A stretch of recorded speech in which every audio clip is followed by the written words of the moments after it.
warahmatullahi wabarakatuh. Halo semuanya, kembali lagi bersama kita kelompok 3 dengan saya sendiri Siti Latermania dengan NPM 2320303068 dan rekan saya Dan saya Natulima dengan NPM 2320303044. Dengan saya Ines Nafataila dengan NPM 2310303028. Saya Naila Cahyani Pasaputri dengan NPM 2320303060.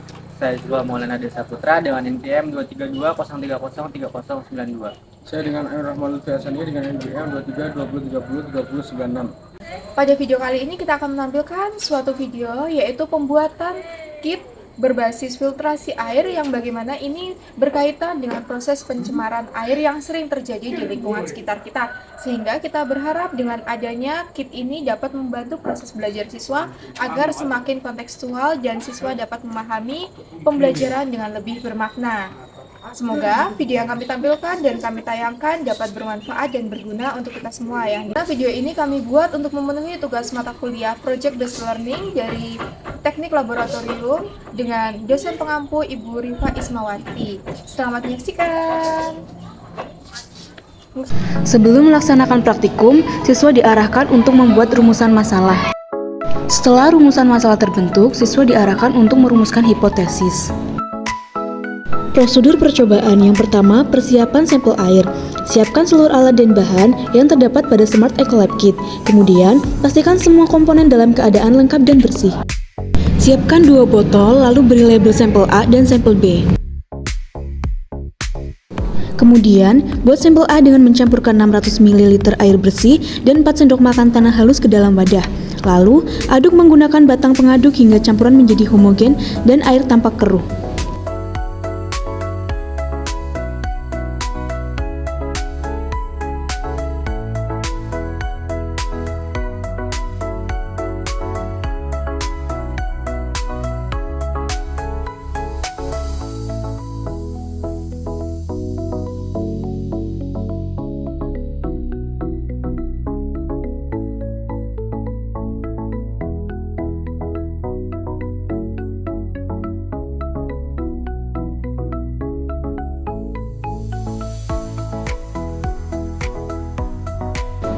Lakukan hal yang sama dengan menambahkan 4 sendok bubuk kopi pekat ke dalam wadah sebagai representasi air yang tercemar zat terlarut berwarna.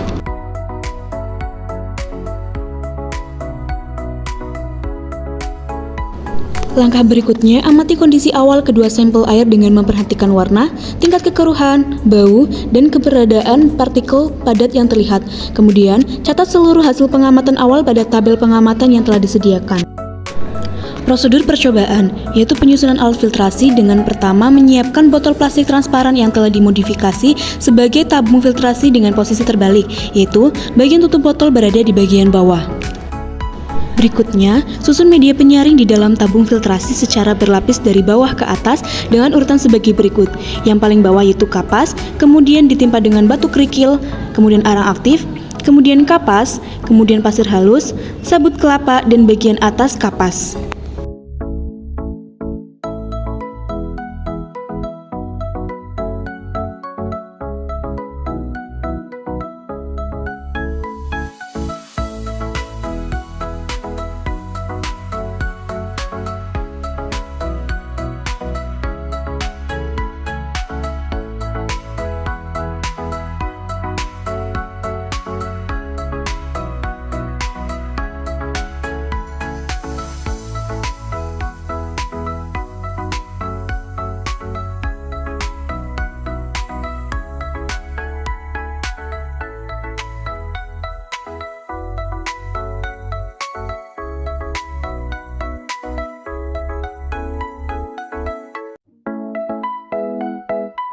Lakukan hal yang sama pada tabung filtrasi sampel B, pastikan setiap lapisan tersusun rapi dan tidak bercampur agar proses filtrasi dapat berlangsung secara optimal.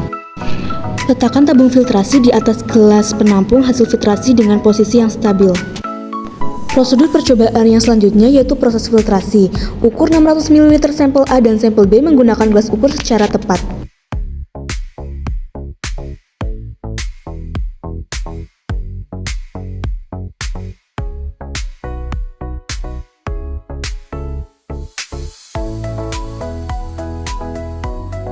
Berikut merupakan hasil sampel A dan sampel B yang sudah disiapkan.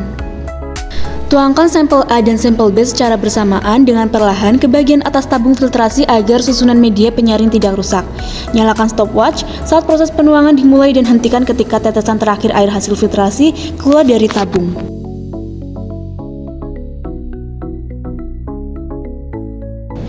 Tampung air hasil filtrasi pada gelas penampung, kemudian ukur volumenya menggunakan gelas ukur.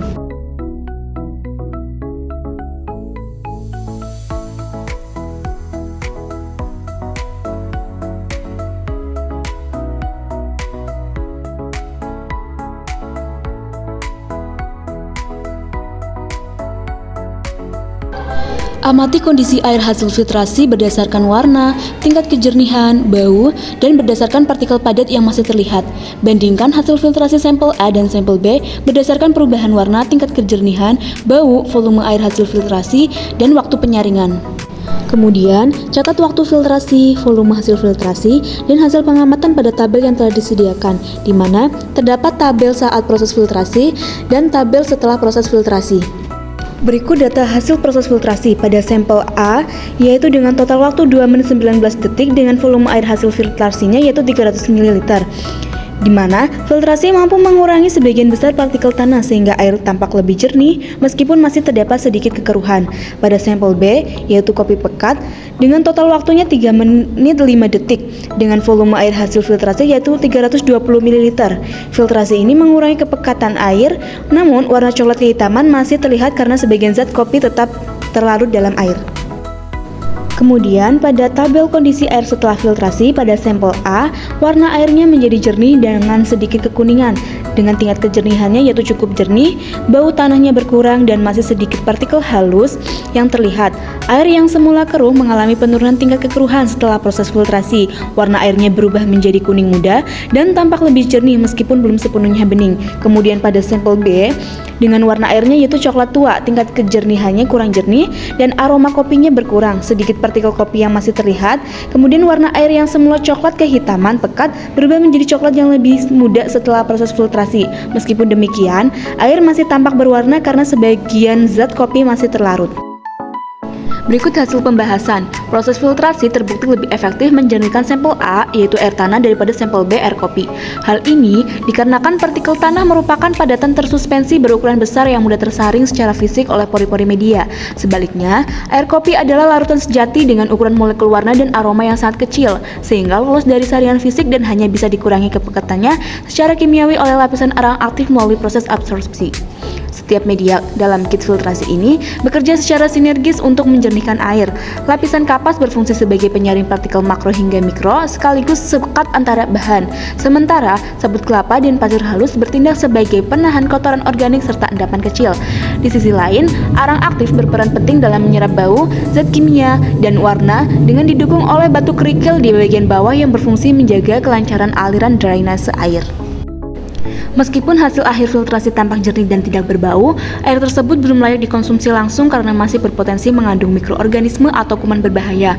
Sebagai pengolahan lanjutan, air wajib direbus hingga mendidih pada suhu 100 derajat Celcius sebelum aman diminum. Eksperimen ini menjadi bukti nyata bahwa prinsip penjernihan air mandiri dapat diaplikasikan di lingkungan sekitar, seperti pada saringan keran rumah tangga, sumur resapan, maupun alat water purifier. Berdasarkan data pengamatan, hipotesis kelompok dinyatakan diterima karena terbukti bahwa susunan media filtrasi mampu memperbaiki kualitas fisik air yang tercemar. Sampel air tanah yang awalnya coklat pekat berhasil berubah menjadi jernih dan bebas endapan. Sementara pada sampel air kopi yang homogen, lapisan arang aktif juga terbukti berhasil mengurangi kepekatan warna hitam serta meredam aroma kopi yang tajam secara signifikan. Kesimpulan berdasarkan hasil praktikum, eksperimen membuktikan bahwa susunan media berlapis efektif memperbaiki kualitas fisik air yang tercemar. Alat ini sangat optimal menjernihkan air tanah yaitu sampel A dari partikel lumpur secara fisik serta mampu mengurangi warna dan bau air kopi pada sampel B melalui proses absorpsi arang aktif. Meskipun hasil akhir menjadi jernih dan bebas bau, air filtrasi ini belum layak dikonsumsi langsung dan wajib direbus hingga 100 derajat Celcius terlebih dahulu untuk membunuh kuman.